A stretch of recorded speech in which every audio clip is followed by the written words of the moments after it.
नमस्कार दोस्तों, आप सभी को राधे राधे। आप सभी को वट सावित्री व्रत की हार्दिक शुभकामनाएं। सनातन धर्म में वट सावित्री व्रत को अत्यंत पूर्णदायी और प्रभावशाली व्रत माना गया है। यह व्रत विशेष रूप से सुहागन महिलाएं अपने पति की लंबी आयु, अखंड सौभाग्य और सुखी दाम्पत्य जीवन की कामना से करती है। इस दिन महिलाएं वट वृक्ष यानी कि बरगद के पेड़ की पूजा करती है और देवी सावित्री का स्मरण करते हुए अपने परिवार की सुख समृद्धि की प्रार्थना करती है। कई स्थानों पर महिलाएं इस व्रत को निर्जल और निराहार रहकर भी व्रत करती है। धार्मिक मान्यता के अनुसार देवी सावित्री ने अपने तप, श्रद्धा और इस व्रत के प्रभाव से यमराज जी से अपने पति सत्यवान के प्राण वापस प्राप्त किए थे। तभी से यह व्रत अखंड सौभाग्य देने वाला माना जाता है। कहा जाता है कि जो महिलाएं श्रद्धा और विधि विधान से यह व्रत करती है, उनके वैवाहिक जीवन में सुख, शांति और समृद्धि बनी रहती है। भारत में ज्यादातर स्थानों में ये व्रत को अमावस्या तिथि पे किया जाता है, पर कई जगह पे इसको पूर्णिमा के दिन भी किया जाता है। इस वर्ष ज्येष्ठ अमावस्या तिथि 16 मई दिन शनिवार को प्रातः 5:12 से प्रारंभ होगी और यह तिथि पूरे दिन रहेगी और 17 मई रविवार को देर रात 1:30 बजे तक ये समाप्त होगी। इसलिए इस बार वट सावित्री व्रत 16 मई शनिवार को ही रखा जाएगा। इसी दिन शनि जयंती और शनिश्चरी अमावस्या का विशेष संयोग भी बन रहा है, जिससे इस दिन का महत्व और अधिक बढ़ जाता है।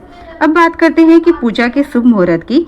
कई लोग वट सावित्री की पूजा सुबह करते हैं और कई लोग दोपहर में और कुछ शाम के समय में इसकी पूजा करते हैं। सुबह पूजा का शुभ समय रहेगा प्रातः काल, यानी कि सुबह 4:12 से लेकर सुबह के 8:50 तक रहेगा।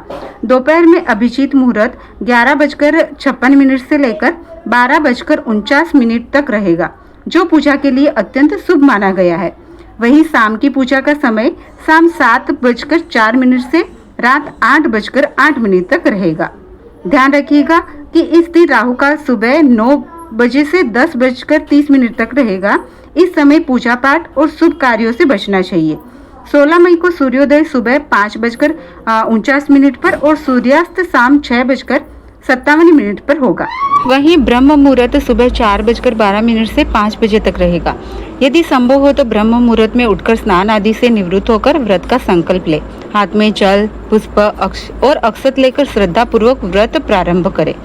यह व्रत सामान्यतः निर्जल और निराहार रखा जाता है, लेकिन यदि किसी महिला को स्वास्थ्य संबंधी परेशानी हो तो वह फलाहार या जल ग्रहण करके भी यह व्रत कर सकती है। धर्म में भावना और श्रद्धा को सबसे अधिक महत्व दिया गया है, इसलिए अपनी क्षमता और स्वास्थ्य के अनुसार ही व्रत रखें। परिवार की किसी अनुभवी या बुजुर्ग महिला की सलाह लेकर व्रत करना अधिक उचित माना जाता है। यदि किसी कारणवश महिला स्वयं व्रत न रख पाए तो उनके स्थान पर उनके पति भी व्रत कर सकते हैं। इस दिन सुबह 10:26 तक सौभाग्य योग बनेगा और उसके बाद शोभन योग प्रारंभ हो जाएगा। ये दोनों ही योग पूजा और शुभ कार्यों के लिए अत्यंत फलदायी माने जाते हैं। इसलिए इन शुभ योगों में ही की गई वट सावित्री पूजा विशेष पुण्य प्रदान करने वाली होगी। अब जानते हैं वट सावित्री व्रत की आवश्यक पूजन सामग्री के बारे में। चूँकि इस दिन वट वृक्ष अर्थात बरगद के पेड़ की पूजा की जाती है, इसलिए इसका विशेष महत्व होता है। धार्मिक मान्यता के अनुसार बरगद के वृक्ष में ब्रह्मा, विष्णु और महेश तीनों देवताओं का वास होता है, इसलिए इस वृक्ष की पूजा करना अत्यंत शुभ माना गया है। कई महिलाएं बरगद की छोटी टहनी लाकर गमले में स्थापित करके पूजा करते हैं, लेकिन कोशिश करें कि इस दिन किसी पुराने और जीवित वट वृक्ष की ही पूजा करें। यदि आसपास बरगद का वृक्ष उपलब्ध न हो तो तुलसी जी के पौधे में वट वृक्ष का ध्यान करते हुए पूजा की जा सकती है। चाहे तो नर्सरी से छोटा वट वृक्ष लाकर गमले में स्थापित कर सकते हैं और पूजा के बाद उसे किसी मंदिर, नदी किनारे या उचित स्थान पर रोपित कर सकते हैं। इस व्रत में देवी सावित्री, सत्यवान, यमराज जी, ब्रह्मा, विष्णु, महेश तथा गौरी गणेश की पूजा की जाती है। यदि इनकी प्रतिमाएं उपलब्ध हो तो उत्तम है, अन्यथा मिट्टी से भी छोटी प्रतिमाएं बनाकर पूजा की जा सकती है। श्रृंगार सामग्री में लाल चूड़ियाँ, सिंदूर, बिंदी, काजल, मेहंदी, आलता आदि का विशेष महत्व होता है। इस दिन यथासंभव नए वस्त्र धारण करें और लाल रंग के वस्त्र पहनना अधिक शुभ माना जाता है। यदि नए वस्त्र संभव न हो तो साफ और धुले हुए वस्त्र पहने। महिलाएं एक दिन पहले मेहंदी लगाकर भी तैयारियां कर सकती है। वट सावित्री व्रत में कुछ विशेष भोग भी चढ़ाए जाते हैं। काले चने और गुलगुले का इस पूजा में विशेष महत्व माना जाता है। काले चनों को 1-2 दिन पहले भिगोकर अंकुरित कर ले और उन्हें पूजा में प्रयोग करें। इन्हीं का भोग वट वृक्ष को लगाया जाता है और पारणा में भी इन्हें ग्रहण किया जाता है। पूजन सामग्री में बांस का पंखा यानी बीजना, मौसमी फल जैसे तरबूज, खरबूजा, आम, मिठाई, पूरी पुए, धूप, दीप, घी, रुई की बाती, कपूर, रोली, कुमकुम, अक्षत, पान, सुपारी और कलावा अवश्य रखें। वट वृक्ष की परिक्रमा करते समय कलावा या कच्चा सूत वृक्ष के तनों में लपेटा जाता है। कई महिलाएं 108 बार परिक्रमा करती है, लेकिन यदि यह संभव न हो तो 5 या 7 बार भी श्रद्धा से परिक्रमा की जा सकती है। इस दिन जल से भरे कलश की स्थापना भी की जाती है। जैसे नवरात्रि में कलश स्थापना की जाती है, उसी प्रकार वट सावित्री व्रत में भी श्रद्धा अनुसार कलश स्थापित किया जा सकता है। वट सावित्री व्रत में बायना देने की भी परंपरा है। अपने परिवार की किसी बड़ी सुहागन महिला या किसी ब्राह्मणी को श्रृंगार सामग्री, वस्त्र, फल, मिठाई और दक्षिणा देकर आशीर्वाद लिया जाता है।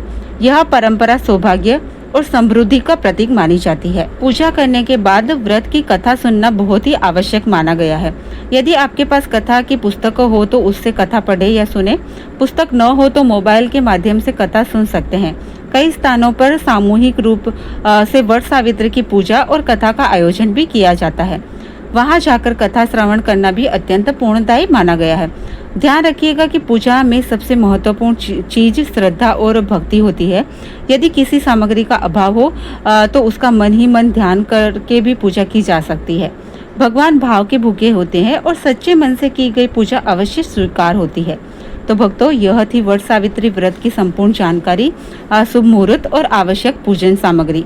उम्मीद है यह जानकारी आपको अवश्य पसंद आई होगी और आपके लिए उपयोगी साबित होगी।